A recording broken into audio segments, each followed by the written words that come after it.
Well, Siobhan joins us now live from Marseille, and our correspondent Tom Parmenter is here in Paris as well. And Siobhan, to you first of all, this time last night there was already quite a lot of trouble in Marseille. What is the situation there this evening? Wow, Jane, what a difference 24 hours makes. We're on that same junction where we saw all that tear gas coming in last night.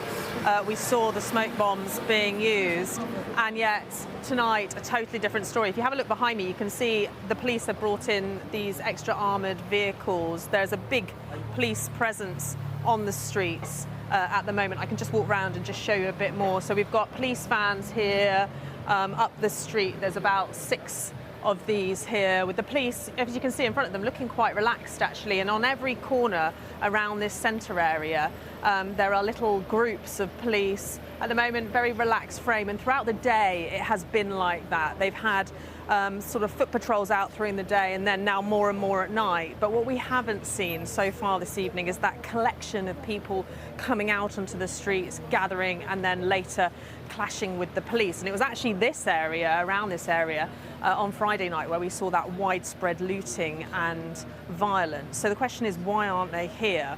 Now, it could be that they're tired, it could be that they feel like their message has been pushed through, it could be some of them had been deterred by the heavy reinforcement of police. We know that this is at a high level and it's going to stay like this for a little while.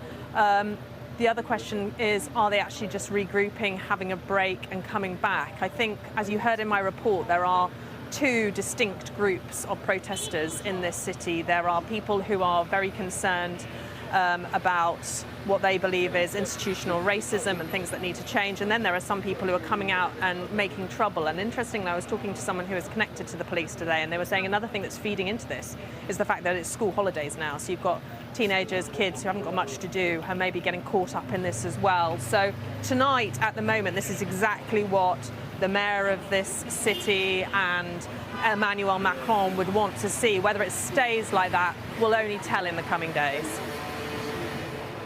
Indeed. Siobhan, thanks very much for that update.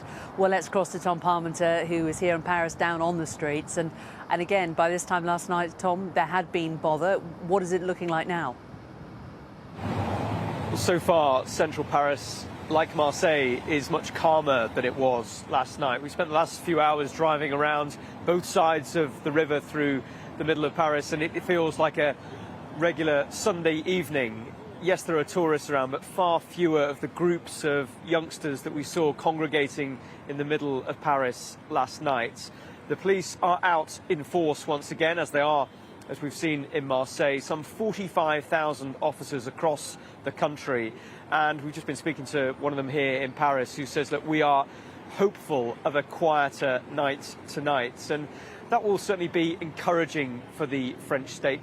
And we haven't heard directly from President Macron in the last few days. We know that he had meetings with ministers through the course of today just to guide the response that they have put in place to the days of violence that we saw earlier this week.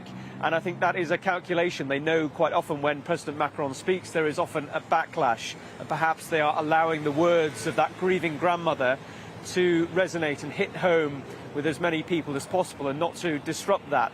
And while it is calm here at the moment, everyone knows that it will only take one mistake or a miscalculation by particularly a member of that police force for things to reignite in whichever part of France that happens. So it does feel uneasy, but for now there is peace tonight.